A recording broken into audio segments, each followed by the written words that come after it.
कवि प्रदीप के गीत एवं कविताएं नस नस में देश का जज्बा पैदा करती है। वह सही रास्ते का चयन का मार्ग प्रशस्त करती है। ये मेरे वतन के लोगों, चल चल रे नौजवान, आओ बच्चे तुम्हें दिखाए झांकी हिंदुस्तान की समेत उनकी देशभक्ति के रचनाओं ने उन्हें अमरत्व प्रदान किया है। उन्होंने देशभक्ति के 1700 से अधिक गीत लिखे। साहित्य भवन कांटी में रविवार को आयोजित कवि प्रदीप के पुण्यतिथि के अवसर पर चंद्रभूषण सिंह चंद्र ने बात कही। उन्होंने कहा कि कवि प्रदीप ने अपनी कविताओं के जरिए देशवासियों के दिलों में देशभक्ति का साहस जगाने का काम किया। उनके लिखे इंसान से भाईचारा जैसे गीतों में सामाजिक न्याय की आवाज़ मुखर होती है। इसमें आपसी सहयोग व भाईचारे का आह्वान है। कवि प्रदीप की पुण्यतिथि है। पुण्यतिथि को मनाते हुए हम लोग उनको हृदय से याद करते हैं, सत सत नमन करते हैं। कवि प्रदीप उज्जैन में, मध्य प्रदेश के उज्जैन में पैदा हुए थे और मध्य प्रदेश के उज्जैन में पैदा होने के बाद प्रारंभिक शिक्षा तो उनकी वहीं हुई। शेष शिक्षा इलाहाबाद के दारागंज में हुई। दारागंज उन दिनों कवि साहित्यकारों की जमघट लगा करती थी दारागंज में। तो दारागंज में इनने कविताएं तो सीखी। ग्रेजुएट करने के बाद इनने शिक्षक बनना ठान लिया था।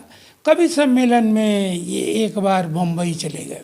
बम्बई जाने के बाद कवि सम्मेलन में जब इनने कविता का पाठ किया था तो उस कविता को सुन के हिमांशु राय को किसी ने बताया। हिमांशु राय फिल्म की एक बड़ी हस्ती थे।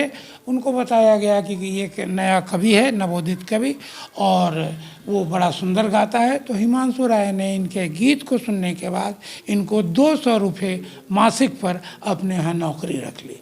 उसके बाद इनने 71, कुछ लोगों का कहना है 71, कुछ लोगों का कहना है 76 फिल्मों में 1700 से अधिक गाने लिखे और एक से एक हिट गाने। इनने रूमानियत के गाने नहीं लिखे। खास साक्षात्कार में किसी ने पूछा भी कि आपने एक भी रूमानियत के गीत नहीं लिखे, तो इन्होंने बताया कि लोगों के बीच जो हमारा इमेज बन गया था उसको मैं बिगाड़ना नहीं चाहता था और इनने इस भक्ति और देशभक्ति के गीत ही लिखे। भगत भर दे रे झोली, आज लुटा दे रे सर्वस्व अपना, मान ले कहना मेरा, इनके गीत थे। ये साबरमती के संत तूने कर दिया कमाल, दे दी तूने आज़ादी बिना खरक बिना ढाल, चल चल ले नौजवान, ये मेरे वतन के लोग। एक मेरे वतन के लोगों पर तो एक लंबी कहानी बनती है। मेरे वतन के लोग जब इनने लिखा, लिखने के बाद ये लता मंगेशकर ने 26 जनवरी 1963 को रामलीला मैदान में इसका डायरेक्ट प्रसारण हुआ था और प्रसारण उस गीत को सुनने के बाद जवाहरलाल नेहरू की आंखें भीग गई थी। और कवि प्रदीप से बाद में फिर इन्होंने ये गीत सुना तो ये गीत इतना नामी हुआ कि इसका राजस्व, यानी इसका जो इससे जो रॉयल्टी मिलनी थी उनने विधवाओं के नाम कर दिया। लेकिन HMB कंपनी ने उसे जमा नहीं किया। अंत में महाराष्ट्र हाई कोर्ट ने 2005 में एक आदेश निकाला कि वो 10 लाख रुपए ये विधवाओं के कोष में जमा कर दिया जाए। इनने जमा कर दिया और इनने जमा किया, HMB के लोगों ने जमा कर दिया। इस तरह से इनके बहुत इनसे पूछा भी गया कि हिंदी फिल्मों की ये बदनसीब, ने कहा कि मैं ये बताऊं आपको कि बहुत कम लोग जानते हैं कि हिंदी फिल्में वहाँ बनती हैं जहाँ हिंदी भाषाभाषी लोग नहीं होते हैं। जैसे महाराष्ट्र, जैसे गुजरात, जैसे बंगाल।